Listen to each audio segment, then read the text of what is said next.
Probably one of the most used trigger strategies available for us is the gate reverb. I'm going to show you a couple of available strategies that you might want to use in different scenarios because it has helped me a lot clean up and make things interact a lot more. Straight from Mexico City, my name is Juanchis, and let's get into it. So today we will be working with this loop.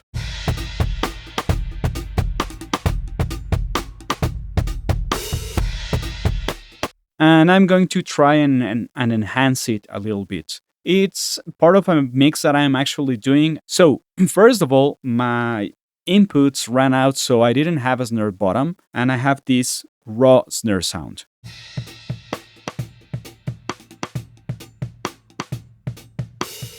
That's my raw snare sound. And it's clean enough, but the drummer is like really handling the groove and dropping a lot of ghost notes. So I did some EQ, that's not really as important. So I did this old school trick where you try and recover some of the bottom mic of the snare. That's the chain. I'm going to solo this channel and let's listen to it first. Let's listen to that in the context. And now sitting where it should.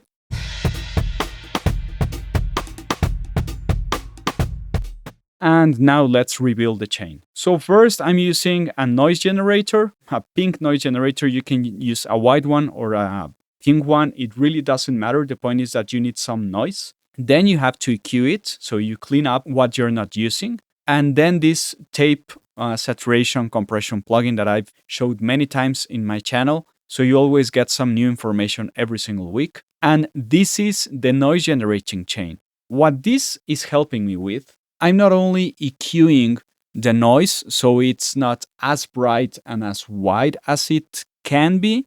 I'm also using tape to really contain it within a certain range. And I could even lower the speed of the tape because that really helps me contain and control a lot of the frequency response. And it's all being triggered with a gate.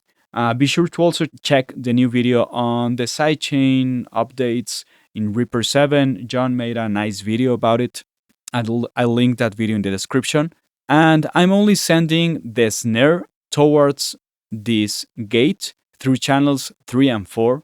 Remember that for that, you only have to drag from the send section towards the plugin, and that instantly generates the send from channels 1 and 2 of the selected track into channels 3 and 4.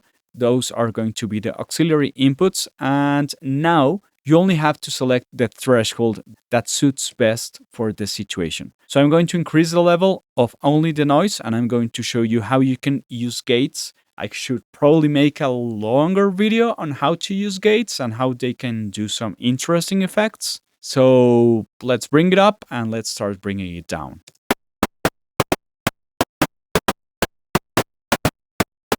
In this scenario, what's going on is that the drummer is dropping a lot of ghost notes, so that might be not so desirable, but it really depends. You might want to add this chain noise on some of these hits, because the kick is also really, really close. So around -40, it will be a nice place for it to work. But again, the kick is really getting in the way. So the other way you can go around this problem is you could filter out the kick as much as possible and try to use the filter to only listen to the snare.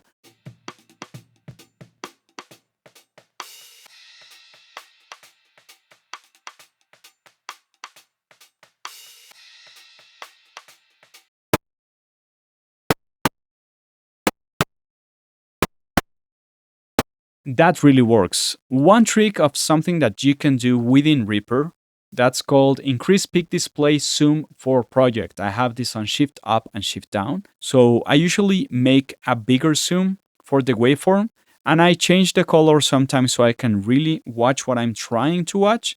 And using dynamic split items, what I will do is use this threshold as a way of figuring out what's the proper level for my gate to be set at. So let's suppose that I'm trying to gate this one. I'm only moving around this one, and then this orange line appears. And now I can see that I'm only getting the snare hits. And now I could clean this up, or I could just copy this value inside the gate. That's minus 31. And I was at minus 31.2. So that's close enough. And that's a really fast way to set up a really precise gate. What you want to really mess around with is the release time. So it actually follows the shape of the snare you're triggering. So if this is way too long, so if this is lasting around, I don't know, 10 milliseconds, you might want to think about that number. Because if this is too long and you're constantly just generating noise, this will be strange to listen to. But if you have a much shorter release time, it's still way too obvious. So you want to try really short values.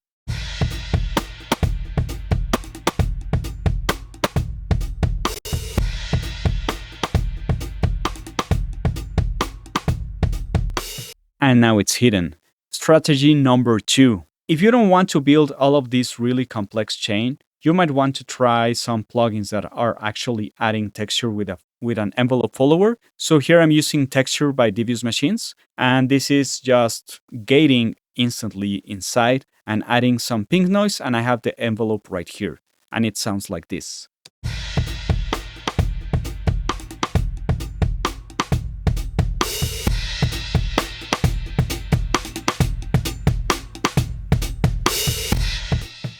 I think it sounds really, really good, but this is an all-in-one solution, and this is a completely free solution. So you can try either one of those.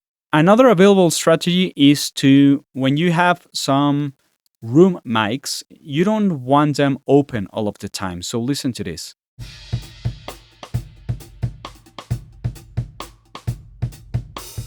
You don't want them open all of the time, so you have different ways of triggering the room. I remember that I constantly heard about people gating the room, so it only was heard when the snare hit. So you can do pretty much the same idea of sending the snare towards the sidechain input of the gate using auxiliary inputs and whatnot. But one of the interesting textures that you can really bring is if you really smash that room mics. In this case, I'm using a Devil Lock by Sound Toys.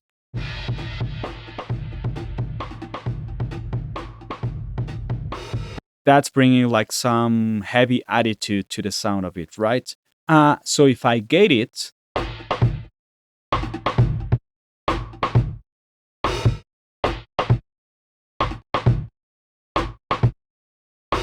I would only have to be really careful that this kick drum wasn't really showing up too much with so much low end. So I might want to also EQ that a bit out so it's not so heavy.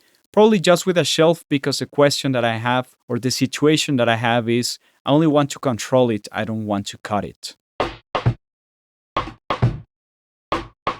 And play a lot with the release of my gate.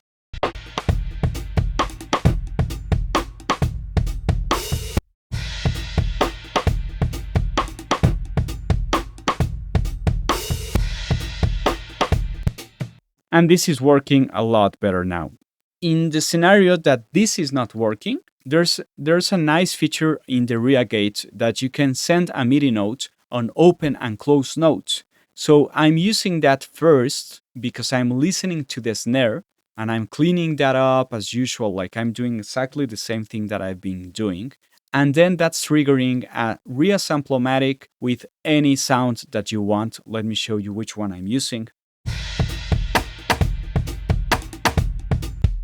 That's the sound that's coming out of the RIA Samplomatic. I usually use a clave or something like that, something that's really short, like a really, really small burst. So you have a lot of control on the gate after it. So now this channel won't go out into the master channel. Remember that you can access routing of the track and you can disable the master track send, or you can hold Option and left click and it disables it with the first light within the track.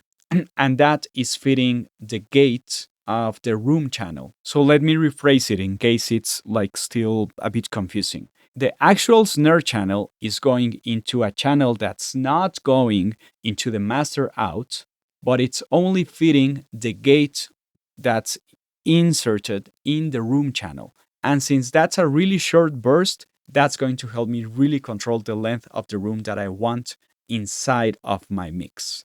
And within context, it sounds like this.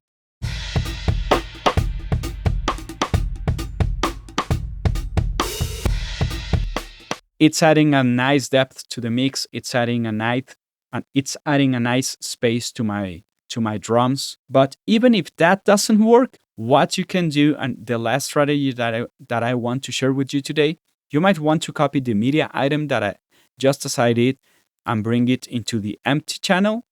So this channel that was receiving the snare will no longer be receiving the snare. It will only play back this media item. And what I can do with it is I can edit it so I only have the snare hits.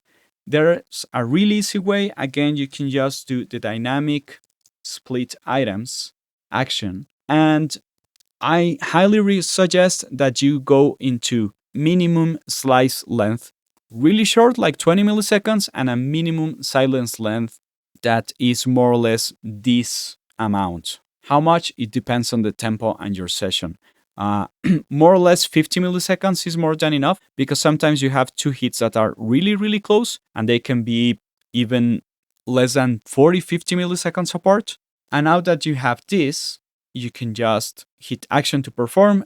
And after you have this, you can just hit the actions to perform, split selected items, and I'm using a trailing path. That way the snare falls properly and nicely, so the gate can actually listen to what's going on. I can split it. It's getting all cut up. I can heal, because there's an action that's called heal split items, and maybe just take out whatever was not meant to stay there. For example, the kick drum. So maybe I want to take this kick drum out and bring these two together. And maybe I even want to take this out and this out. You can edit it manually if you want to. Sometimes Dynamic Split does a great job really fast. Sometimes it doesn't. So don't rely on just one way of doing things. Now this is feeding, snare track is feeding the gate of the room. And I have another way of controlling the release of my gates, just as I find most useful. So editing and copying media items and not sending them to the master, it's a nice freedom that we have in the digital realm. And we can do a couple of extra things like that are only trying to help us have more control over certain time effects or time processing if we ever need to. I will be releasing a couple of videos on some things that I have found, on some better practices on how to use Reaper for recording, for editing, and for mixing, probably in that order precisely. So be sure to subscribe to the channel, hit that notification bell, and do all of those things that people on YouTube say. And straight from Mexico City, my name is Juanchis, and thanks for listening.